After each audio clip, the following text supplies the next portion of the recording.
Quero convidar todos a abrirem suas Bíblias em Colossenses capítulo 1, versos 9 a 14, é o texto que eu vou ler para expor nesta noite. Nós estamos, desde o início dessa liturgia, dedicando-nos a pensar no Deus a quem nós rogamos, a quem nós suplicamos, e o que Ele faz conosco quando nós suplicamos a Ele. Portanto, nós estamos preparando o nosso coração, através de cânticos, leituras e orações, para um texto que fala de oração.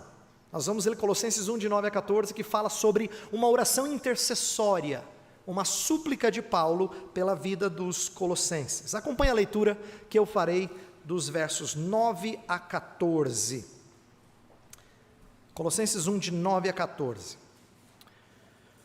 Por esta razão, também nós, desde o dia em que o ouvimos, não cessamos de orar por vós e de pedir que transbordeis de pleno conhecimento da sua vontade, em toda sabedoria e entendimento espiritual, a fim de viverdes de modo digno do Senhor, para o seu inteiro agrado, frutificando em toda boa obra e crescendo no pleno conhecimento de Deus, sendo fortalecidos com todo o poder, segundo a força da sua glória, em toda a perseverança e longanimidade, com alegria, dando graças ao Pai, que vos fez idôneos à parte que vos cabe da herança dos santos na luz. Ele nos libertou do império das trevas e nos transportou para o reino do Filho do seu amor, no qual temos a redenção, a remissão dos pecados.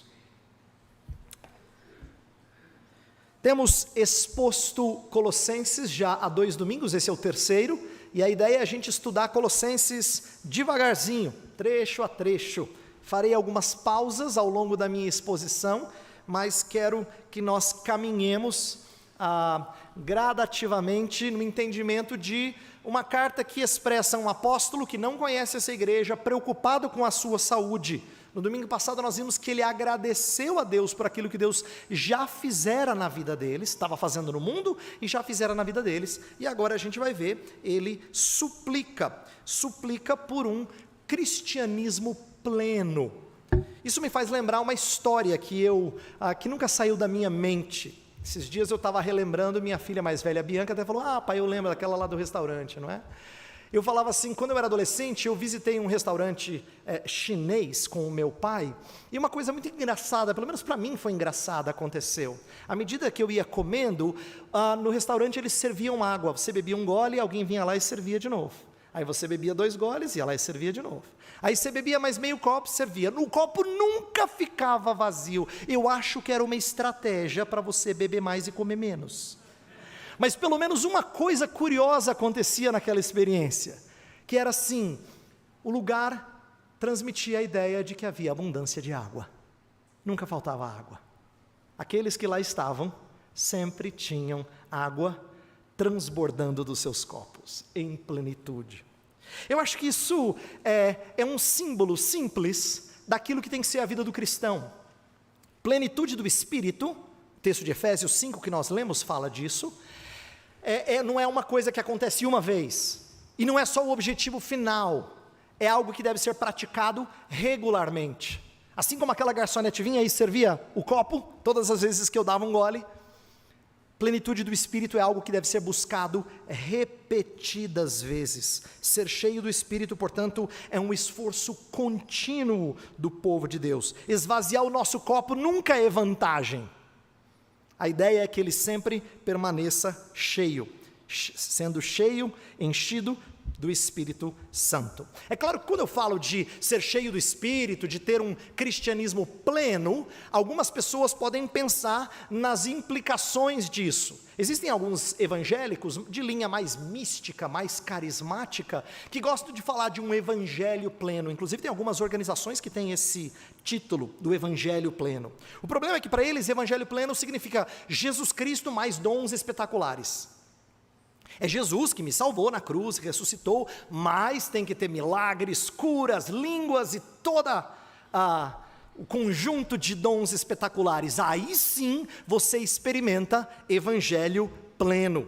A ideia é que você que creu na cruz de Cristo e está experimentando um evangelho simples assim, em que milagres não acontecem todo dia, coitado de você. você ainda não experimentou o copo cheio. Esse tipo de proposta é exatamente o que o apóstolo Paulo está preocupado em refutar lá em Colossenses. Ele não está refutando falsos ensinos que diziam assim, Jesus não tem nada a ver. Não é isso. Ele estava combatendo pessoas que falavam de Jesus, mas sempre Jesus mais alguma coisa. Sempre Jesus mais alguma coisa. Mais um caminho de espiritualidade. Então Paulo vai tratar disso ao longo da carta, e como a gente vai ver, nesse trecho, ele vai rogar para que Deus continue a trabalhar na vida dos colossenses. Eu falei no domingo passado que ele agradeceu a Deus por vidas inacabadas, e eu disse assim que a gente tem que aprender a agradecer por pessoas que estão próximas da gente, que não são assim, completas, que dão um certo trabalho, que são meio que pedra no nosso sapato, mas se são do Senhor, a gente agradece a Deus pela vida delas, não é? A gente precisa fazer isso, a gente precisa aprender a fazer isso. Paulo faz isso em relação a um grupo de irmãos lá de Colossos, que não são o suprassumo da vida cristã. Deus trabalhou neles e tem feito coisas lindas, mas eles ainda precisam crescer.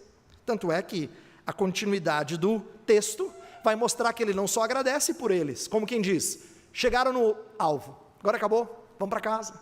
Não, ele continua a carta intercedendo por eles. E sabe o que é curioso? E aqui que vem um dos grandes aprendizados do nosso texto, é que a oração de intercessão de Paulo tem tudo a ver com a sua gratidão. Ele repete várias palavras que estão dos versos 3 a 8, ele repete do 9 a 14.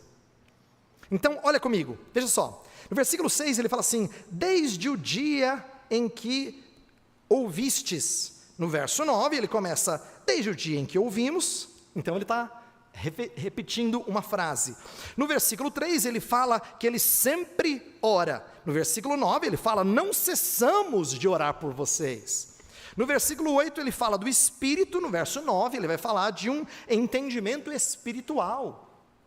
No verso 6 ele fala que eles entenderam a palavra da verdade, mas no verso 9 e 10 ele vai falar do conhecimento que eles precisam ter. No verso 6 ele fala de produzir frutos e crescer. No verso 10 ele fala frutificando e crescendo. Você está percebendo? É de propósito essa repetição. E ela continua, tá? Fala de esperança na gratidão, fala de herança na súplica. Fala de dar graças numa e fala de dar graças como modo e estilo de vida na súplica. O que Paulo está fazendo? Paulo está mostrando que as mesmas áreas nas quais Deus já tinha trabalhado, e por isso ele agradecia, precisava fazer mais. Eles ainda precisavam ser aperfeiçoados naquilo que Deus já tinha feito.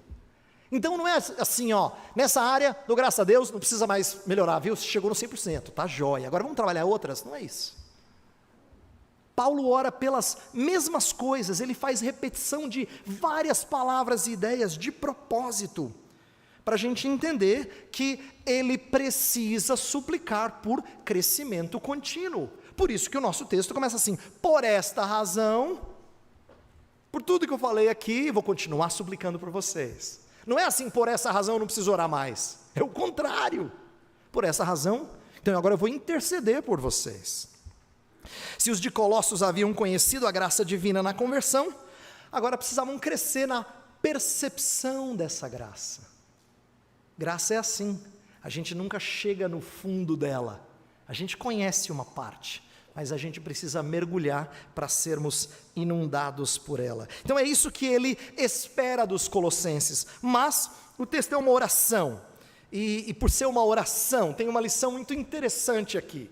Primeiro que eu quero destacar o fato de Paulo ensinar com cada trecho, com cada gesto dele em favor dos colossenses. Por exemplo, o que ele vai colocar na oração intercessória prepara para muita coisa que ele vai falar na epístola. Por exemplo, temas como conhecimento, sabedoria, entendimento, gratidão vão aparecer repetidas vezes na carta. Tá? Palavras que estão na oração intercessória vão vão aparecer novamente na carta. É como se Paulo estivesse preparando eles para os tópicos que eles vão conversar. Não tem um elemento didático. Mas a lição mais bonita não é só que Paulo é um bom pedagogo. É que Paulo ora primeiro antes de exortá-los nas mesmas coisas. Olha que legal. Paulo sabe que não adianta exortá-los a serem assim, assim, assado, sem que Deus os faça assim, assim e assado. Então, antes de exortá-los em certas coisas, ele ora exatamente por essas coisas. A oração intercessória dele, então, é uma lição de como nós entendemos que o trabalho nosso, o serviço nosso, aquilo que nós fazemos em prol de pessoas, não é a gente fazendo, é o Senhor fazendo. Paulo era um apóstolo, mas ele não estava... Apóstolo é enviado, significa que o trabalho é de outro, que o enviou. Então ele está orando para que esse outro que o enviou faça. É isso que a oração intercessória representa. Eu creio que a gente pode tirar aqui duas aplicações nesse primeiro momento, entendendo a estrutura do nosso texto. Uma primeira aplicação que eu acho que está por trás da súplica de Paulo aqui, é a ideia de que nós precisamos crescer por causa dos perigos da vida cristã. Os perigos da vida cristã. A gente espera que as crianças cresçam, não é? E aprendam a olhar para os dois lados antes de atravessar a rua. A gente não fala assim? Quando o guri vai crescendo, a gente fala assim, tem que olhar dos dois lados antes de atravessar. Não é? Certos momentos em que você espera que eles fujam de certos perigos. Semelhantemente, a gente espera que os neófitos cresçam para que não sejam mais como crianças levados por todo o vento de doutrina. Paulo falou isso lá em Efésios. Então a ideia de crescimento é que crescimento nos livra de perigos, nos torna mais sólidos na fé, não faz a gente tão vulnerável a balanços e ventos de doutrinas para lá e cá. Então a ideia é que a gente não esteja sujeitos a pensamentos mundanos e humanistas sobre vários aspectos da vida. O problema é que a gente fica. Lembre-se, Paulo não está escrevendo para gente ímpia, ele está escrevendo para uma igreja. Isso significa que o que ele alerta lá, vale para a gente aqui também. Quando a gente não cresce, a gente se torna que nem criança, balançada de um lado para o outro. Facilmente chacoalhada, facilmente desestabilizada. Isso mostra a nossa imaturidade, nossa necessidade de crescer em solidez. É isso que Paulo quer, e é isso que nós devemos desejar. Precisamos continuar crescendo para que não estejamos vulneráveis aos perigos que nos cercam. Uma segunda aplicação, que eu creio que essa intercessão paulina, ela fala conosco, é porque crescer é o curso natural da vida cristã, não é? Os colossenses deviam continuar crescendo e nós também. E é um problema quando a gente enxerga pessoas que não têm vontade de crescer ou de perseverar. Gente que nunca teve fome ou sede de justiça. Quando uma criança não tem fome e sede nunca, você fala, tem algum problema, leva no médico. Quando a gente vê crentes que não têm fome e sede de crescer, está doente, tem que levar no médico. Então me preocupa pensar em pessoas que não queiram aprender mais, que não se mostram ávidos por aprender da Escritura, participar da escola dominical, ler livros, meditar na palavra de Deus, não se sentem incomodados em praticarem poucas obras de justiça. Isso tudo mostra a nossa falta de crescimento. Alguns até vêm à igreja regularmente, mas não processam o que têm aprendido. Isso é próprio de falta de atenção, de imaturidade. Quando a gente fala assim, entrou por aqui, saiu por aqui, a gente quer dizer, não processou, não absorveu, não houve alimento processado.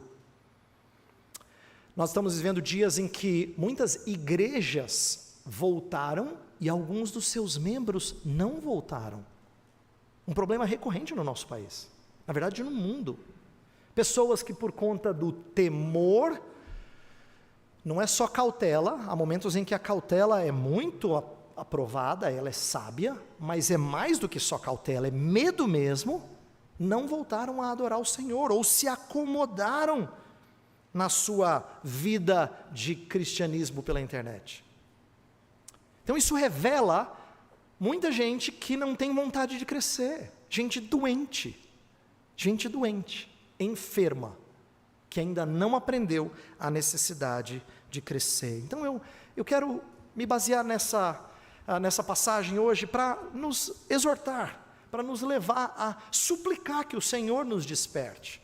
Se você se sente meio amortecido na sua caminhada espiritual, se você está próximo de pessoas que estão amortecidas espiritualmente, ore por você, ore por ela. Rogue ao Senhor, porque nós precisamos aprender a orar pelo nosso crescimento espiritual. Mas talvez você diga assim, pastor, mas o que exatamente eu tenho que pedir? E é uma boa pergunta, e eu creio que esse texto vai nos ajudar, porque não é verdade que todo mundo que ora sabe orar. A grande verdade é que a Escritura diz que às vezes a gente não ora como convém, né? Pasmem, é até possível ser frequentador de reunião de oração e não saber como orar. Porque nós não temos como referencial as palavras e as orações da própria Escritura. Por isso que a gente precisa debruçar em cima dessa oração e aprender um pouco sobre como orar. Nossas orações às vezes são muito míopes, eu costumo dizer, porque a gente só olha para o que está ao nosso redor. Elas são muito autocentradas. Por exemplo, você já percebeu como intercessão na sua e na minha vida quase sempre acontecem quando um problema surge? Você não pensa em interceder quando as coisas estão bem, você só pensa em interceder quando as coisas estão mal.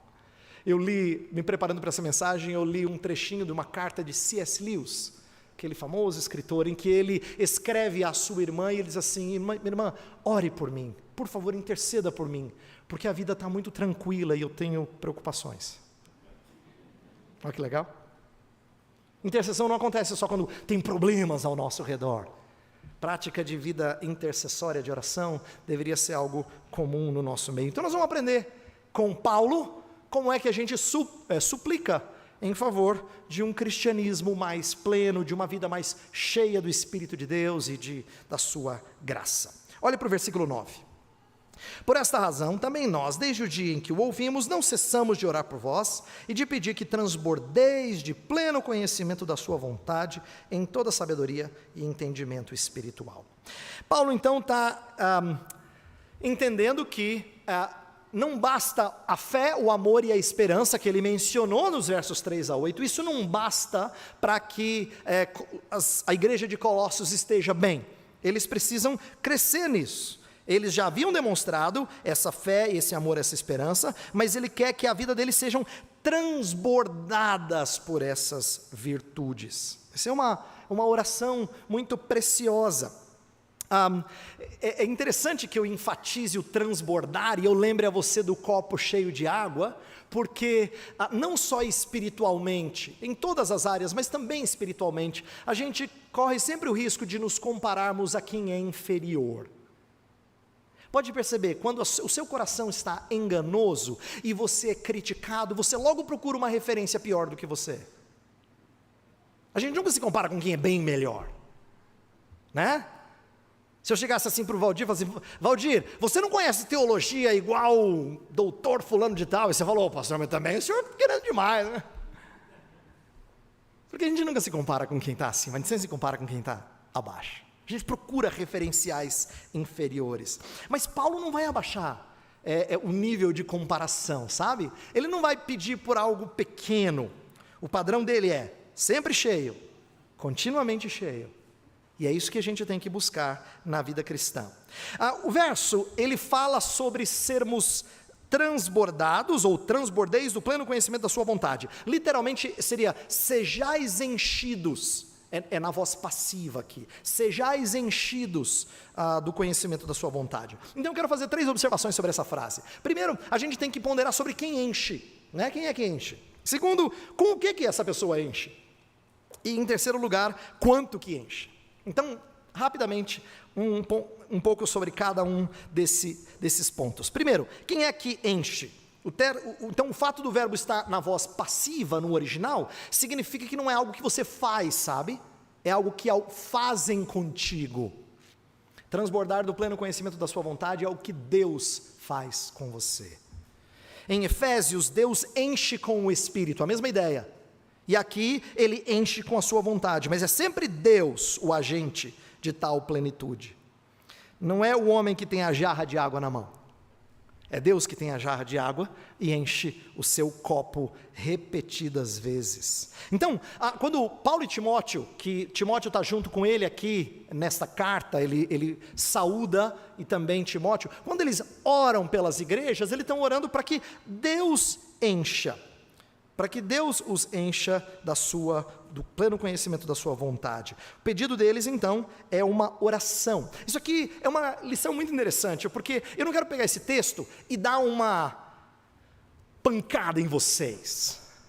Embora tenha verdades aqui que são exortações para nós, o texto é, acima de tudo, uma oração. Então ele fala sobre como nós temos que nos voltar para o Senhor. Antes do que fazer mais para a gente crescer, é como a gente precisa nos voltar para o Senhor para a gente crescer. É uma oração, é uma súplica. E a gente tem que lembrar que quem faz isso é o Senhor. Com que o Senhor nos enche? O texto fala conhecimento da sua vontade. A gente leu Efésios 5 ao longo do culto, porque é um texto meio que paralelo. Lá fala também de procurar compreender qual a vontade do Senhor, e depois fala de sermos enchidos com o Espírito. Então, ser cheio do Espírito e cheio da vontade não são coisas distintas, tá? Ser cheio do Espírito não tem a ver com transbordar de dons espetaculares, não é? De muito poder espiritual e fervor. Tem a ver com coisas que dizem respeito a conhecer a vontade de Deus e andar nos caminhos como resultante da sua vontade. Vontade de Deus é uma das áreas que eu tenho percebido que ainda é motivo de grande confusão entre os cristãos. Grande confusão. Tanto é que para muitos assim, descobrir qual é a vontade de Deus significa ter uma certa sensibilidade vinda de Deus para escolher este caminho ou aquele caminho, não é? Tem a ver com algum tipo de direcionamento mágico em que Deus fala ao seu coração, você sentiu aquela confirmação, banhado em oração, e agora você vai tomar o caminho A e não o caminho B. E todas as vezes que a gente fala de vontade de Deus assim, tem alguns que ficam perdidos, porque é muito subjetivo. Você pode ser mais sensível e você sente, mas tem gente que não sente. Porque na verdade a vontade de Deus não tem a ver com isso. Quando ele estava falando de sermos enchidos da vontade de Deus, do conhecimento da vontade, ele está falando dos preceitos de Deus, da vida que Deus quer que a gente tenha. E que isso vai levar ao andar digno do verso 10. É uma vontade que ensina para a gente como é que a gente vive. Deus não é alguém que esconde a sua vontade, sabe? Tem pessoas que têm a impressão que Deus fica escondendo a vontade. Quero ver se você descobre. Senhor, estou perdido, querendo saber a tua vontade. Errado. Errado. A vontade do Senhor é algo que Ele tem prazer em revelar. Tanto é que Paulo aqui pede para a gente ser enchido do pleno conhecimento da vontade. Crente não tinha que não saber a vontade de Deus. Crente tinha que ser cheio do conhecimento da vontade de Deus, entendeu? Por quê? Porque Ele a revelou. Ele não esconde para você como Ele quer que você viva. Ele diz exatamente como Ele quer que você viva. Portanto, a vontade de Deus não tem que ser uma coisa assim, mística e difícil da gente encontrar. Nosso Deus é um Deus que se revela. É assim que a gente crê. Não é um Deus que esconde. Ele é um Deus que se revela. Ele se mostra. E quando Ele se mostra, nós sabemos como agradá-lo. Já pensou que ruim você dizer assim, puxa vida, eu tenho que agradar a Deus, eu não tenho a mínima ideia como fazê-lo? Não é verdade. Você tem tudo o que você precisa saber para viver para o inteiro agrado dEle. Tudo. E Paulo pede que nós sejamos enchidos do pleno conhecimento dessa vontade. Então, lembre-se, é isso que faz a gente viver de modo digno. É conhecer as regras de Deus, os mandamentos de Deus, aquilo que Deus ordena que nós façamos. Isso é mais importante do que a direção para uma determinada escolha. Pastor, mas eu preciso decidir se eu vou optar por esse caminho ou aquele. Eu entendo, mas lembre-se, obediência sempre é prioridade sobre direção. Tá? Quem é obediente vai ter direção com muito mais tranquilidade. Quem se preocupa com direção mais do que obediência, inverteu as prioridades. Inverteu as prioridades. E eu falei assim, quem enche, com o que enche, quanto enche? E aqui a resposta tem que ser óbvia. O verbo fala, transbordeis. A palavra para conhecimento no grego pode significar pleno conhecimento, é assim que a Almeida traduz. Então a ideia é de que a gente realmente transborde, de que seja pleno, tá? E a razão de Paulo usar essas palavras, que é um tema recorrente na epístola, parece que indica que os falsos mestres queriam oferecer um outro caminho de plenitude, um outro caminho de cristianismo pleno. E aí Paulo vai dizer, não precisa. Sabe por quê? Porque em Jesus Cristo você tem plenitude de vida. Você tem cristianismo pleno. Então Paulo está se contrapondo àqueles que achavam que tinham a chave para a espiritualidade plena. Eles visavam encher o copo dos cristãos com conhecimentos especiais, com sabedoria humana, e Paulo vai dizer, nada disso, nada disso. Eu quero dar uma palavra sobre a importância de conhecimento, uma palavra que aparece 2 vezes no verso 9 e no 10, olha lá, fala assim, transbordeis de pleno conhecimento da sua vontade, e depois no versículo 10 fala, a fim de viver de modo digno do Senhor, e fala, crescendo no pleno conhecimento de Deus, no final do 10, está vendo? Conhecimento no 9, conhecimento no 10, conhecimento é fundamental para a vida piedosa. Curiosamente, a gente não trata de conhecimento às vezes com tanto zelo. Tem pessoas que não gostam muito de conhecimento, gostam mais de prática, entendeu, pastor? Meu negócio assim é viver, entendeu? Mas para Paulo, conhecimento nunca é teórico. Conhecimento é para viver de modo digno. Então presta atenção no que eu vou mostrar agora. Verso 9. Não cessamos, está no meio do verso 9, não cessamos de orar por vós e de pedir que transbordeis de pleno conhecimento. Aí no verso 10 explica para quê? A fim de viverdes de modo digno. E como é que a gente vive de modo digno? No final do 10, crescendo no pleno conhecimento. Então presta atenção. Conhecimento que leva a viver de modo digno, que leva a conhecimento. Você fala, parece que está um círculo aí. Está meio circular esse argumento de Paulo. Acho que ele não foi bom de lógica. Não. Paulo está ensinando para a gente que assim, quando a gente conhece o Senhor, isso estimula, isso infunde em nós mais santidade. E quando a gente tem mais santidade, a gente conhece o Senhor melhor. É interessante como funciona assim. Como funciona assim. Quando a gente conhece a verdade de Deus, quando a gente conhece a vontade de Deus, nós andamos em santidade, em novidade de vida. E quando a gente anda em novidade de vida, a gente conhece melhor o Senhor. Porque quando a gente anda em novidade de vida, a gente o ama mais. E você sabe muito bem que quanto mais a gente ama alguém, mais a gente conhece esse alguém. Não é verdade? Quando a gente passa anos ao lado de quem a gente ama, a gente não conhece melhor agora do que conhecia tempos atrás. É assim. Com o Senhor não é diferente. Não é diferente. Conhecimento que leva a uma vida limpa, que leva a maior conhecimento.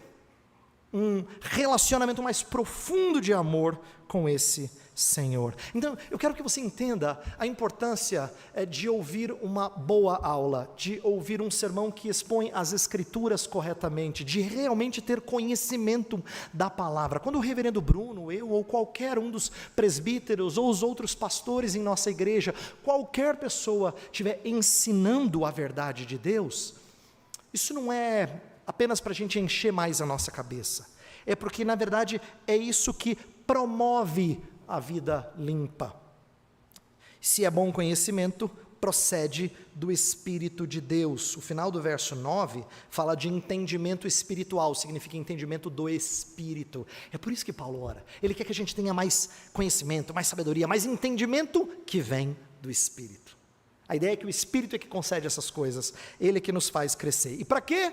Para a gente viver de modo digno. Esse é o principal motivo. Verso 10 coloca o propósito dessa oração. Estou pedindo para vocês crescerem, Paulo está dizendo, para vocês viverem de modo digno, isto é, viverem de modo adequado, para o agrado do Senhor. Você foi feito para isso. O objetivo final de ter o conhecimento da vontade de Deus é agradar o Senhor. Percebe como o conhecimento é prático? É importante eu destacar isso. De novo, porque nós estamos numa geração em que a gente tem acesso a muito conhecimento, mas que não gera nenhuma atitude na gente. Você já percebeu quantas vezes você viu uma notícia e não gerou nenhuma reação em você? Está tendo algum problema, você fez alguma coisa a respeito? Não. Se não te afeta diretamente, você só ouve a notícia. Para se informar, a gente fala assim. Percebe? Como nós vivemos numa geração em que, seja na palma da nossa mão ou na tela, a gente está recebendo um monte de informação, de conhecimento, mas que não redunda em um caminhar adequado. Para Paulo, isso não é conhecimento. Isso não é um conhecimento do Espírito. O conhecimento do Espírito, não. Ele gera coisas, atitudes. Então, dos versos 10 até o 12, ele vai explicar 4 maneiras em que esse conhecimento, ele produz coisas na vida dos cristãos. Então, são palavras que estão sempre no gerúndio. Olha só, versículo 10 começa frutificando, depois crescendo. No versículo 11, sendo fortalecidos. E no 12, dando graças. Percebe tudo no gerúndio? É a maneira do tradutor tentar expressar o que está acontecendo no grego. Ele está dizendo assim, ó, você tem que viver de modo digno. Como? Frutificando, crescendo, sendo fortalecidos, dando graças. São as maneiras da gente mostrar como é que a gente vive de modo digno. Tá? Então, essa é a maneira do tradutor explicar para a gente o que está acontecendo em termos de estrutura do texto paulino. Então, vamos entender essas maneiras da gente mostrar o que é viver de modo digno. Olhar rapidamente cada uma dessas 4 formas. Primeiro, frutificando. Aqui, a ideia é de que nós estamos enraizados no Senhor e produzindo aquilo para o qual o Senhor nos fez. Em Efésios 2:10 fala que nós somos criados para boas obras, por isso a gente frutifica em toda boa obra. A obra demonstra em que nós cremos, entendeu? Por isso que Tiago falou assim, não adianta você ter fé e não ter obras. Você é uma contradição em pessoa. Como é que você mostra a fé? Eu não enxergo o coração do Nando, como é que eu vou ver fé? Eu só vejo se tem fé, se ele age em conformidade com essa fé. Isso é obras. Então não dá para ter fé e não ter obras. Fé redunda em prática de boa obra. É isso que Tiago ensinou e é isso que Paulo está dizendo aqui aos Colossenses.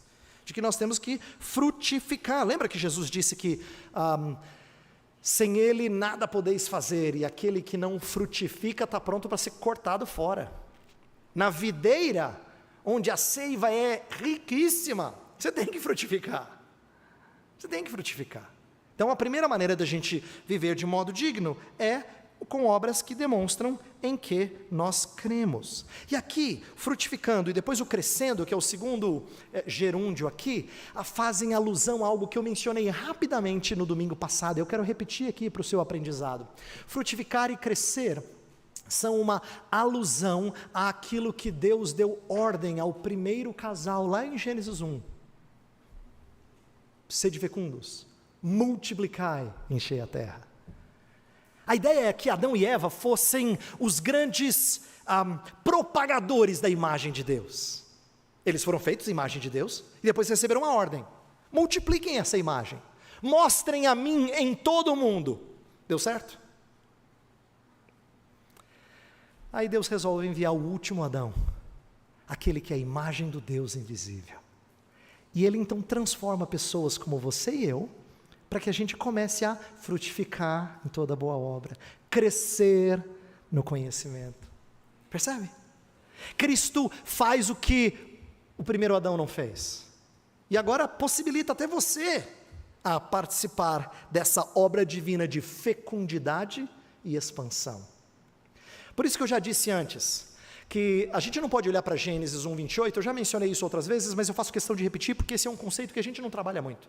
A gente não pode olhar para Gênesis 1:28 e pensar só em filhos biológicos. Sede fecundos, multiplicai, enchei a terra.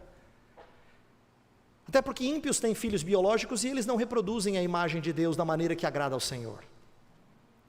Propagar a imagem de Deus significa ter filhos que reflitam essa imagem.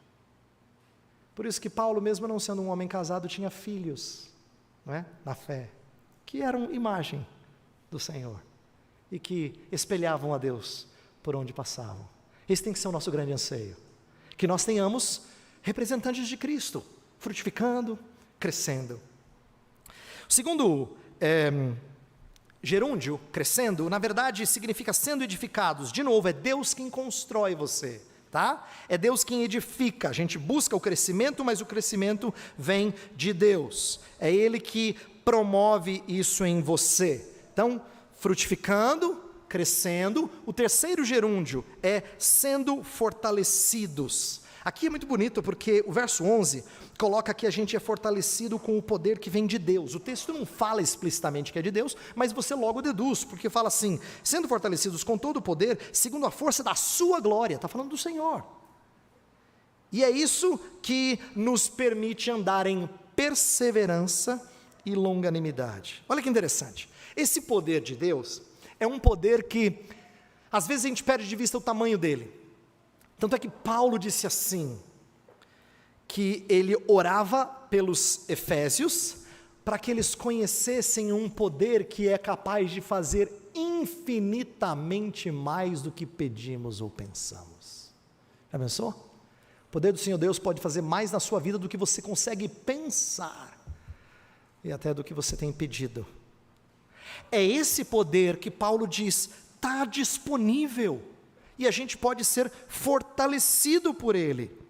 Esse poder, agora, é importante que quando a gente fale de poder, nós façamos uma distinção muito clara do que alguns pregam aí fora, porque falar de poder, tem crente que ama falar de poder, né? Poder é motivo de falar, ô glória, porque eles gostam de vitória, de poder, de triunfo, mas o poder de Paulo não tem nada a ver com conquistar coisas, conquistar o mundo com o evangelho, viver na esfera do miraculoso, não tem nada a ver com isso. Você lembra aquele famoso verso de Paulo, em que ele fala, tudo posso naquele que me fortalece? Muita gente usa esse texto para falar de grandes realizações, mas não tem a ver com isso. Tudo posso é no sentido de tudo suporto. Paulo estava sofrendo, ele diz isso para os filipenses. Tudo posso é tudo suporto, porque Deus é o meu poder. É isso que ele está falando para os colossenses. Qual é a beleza do poder de Deus? Não é o triunfo que alguns supostos evangélicos querem mostrar por aí. As conquistas, seja de dinheiro, saúde, qualquer coisa, sucesso, o que quer que seja.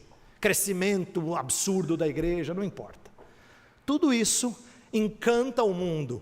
Dá uma impressão assim, mas aquilo que mostra a humildade de Cristo na vida das pessoas, é quando o poder é visto na fraqueza. Tudo posso naquele que me fortalece, significa tudo suporto. Por isso que o texto fala, sendo fortalecidos para quê? Para toda perseverança e longanimidade. Perseverança era uma palavra técnica usada em guerra para dizer assim, mesmo na batalha, eu fico no meu lugar. Eu não retrocedo. Essa era uma ideia muito vívida para quem estava acostumado com batalha. Eu permaneço na minha posição. Eu não retrocedo. Então, Paulo está falando de um cristão fortalecido pelo poder de Deus para perseverar, para continuar, mesmo em meio ao sofrimento. Por isso que eu falei sobre a importância da gente não ser vencido por essa pandemia. Por isso que eu me preocupei com alguns que não têm cuidado da sua vida espiritual, estão desperdiçando essa oportunidade. Desperdiçando. Esse era o tempo em que a gente tinha que ouvir os alertas de Deus e mais se voltar para Ele. E tem crente que está mostrando-se fraco e cada vez mais fraco, ao invés de ser fortalecido no poder de Deus. Por último, agradecendo, dando graças ao Pai que vos fez idôneos à parte que vos cabe da herança dos santos na luz. Dando graças aqui, como é que dando graças é viver de modo digno, né? Como é que gratidão contribui para um caminhar de modo digno? Eu creio que gratidão aqui é algo que nos impele, que nos motiva a viver para o Senhor. A gente chama isso de uma motivação evangélica. É algo que procede do Evangelho, que move você a aproximar-se do Senhor. Quando o Senhor transforma a sua vida e permite que o seu copo seja cheio cada vez mais, Você tem motivo, agora você tem impulso para viver para Ele. Essa é a ideia da gratidão, sendo não só uma expressão, mas uma maneira da gente viver de modo digno. E por que a gente é grato? Porque Ele nos fez idôneos, a ideia de que nos qualificou para a herança. Nos libertou, versículo 13, e nos transportou para o reino de Jesus. A gente vai falar melhor desse libertou e transportou numa outra mensagem. Mas eu queria encerrar falando sobre a importância da gente crescer continuamente. Eu queria que você lembrasse disso. Os 4 gerúndios da nossa tradução, todos eles são expressão de algo contínuo. A ideia é de que você sempre faz isso.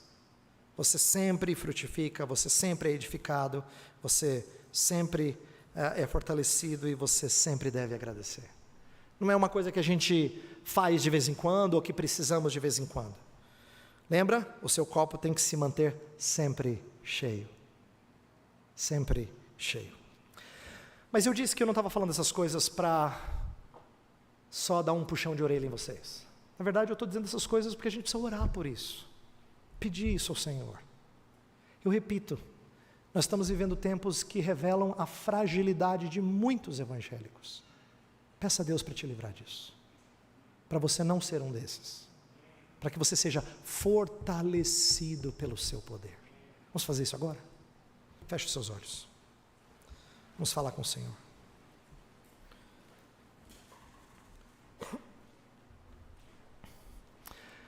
Ó Senhor, nós precisamos tanto de Ti.